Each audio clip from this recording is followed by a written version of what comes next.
Jak hodnotíte zatím první zápasy na Moravian Cupu?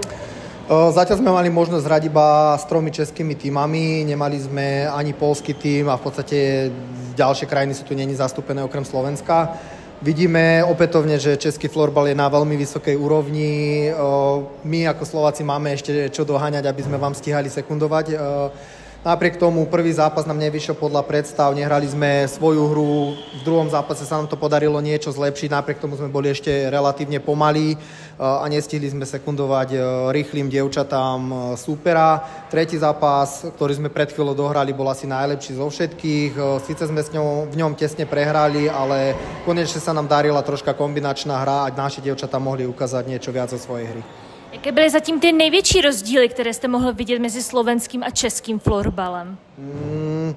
Úplne český a slovenský by som neporovnal, možno českých tímov a nás ako slovenského tímu. My sme z malej dedinky, máme nízku základňu hráčok, nemáme si čo vyberať. V podstate hráme tie zápasy a turnaje so všetkými dievčatami, ktoré hrať chcú.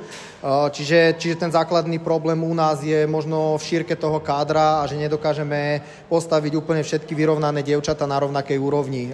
Kdežto tie týmy, s ktorými sme nastupovali, mali 20 hráčok na lavičke, veľmi vysoké a veľmi konzistentnej kvalite, takže asi tak. Jaká byla cesta vůbec sem až ze Slovenska? Zvykneme cestovať na takéto turnaje väčšinou autobusom. Tentokrát nám to nevyšlo, išli sme osobnými autami. Cesta je príjemná, cesty máte super, ubiehalo to dobre, takže bez problémov. A nie sme až tak ďaleko, bolo to nejaké 2 hodiny autom, takže dalo sa.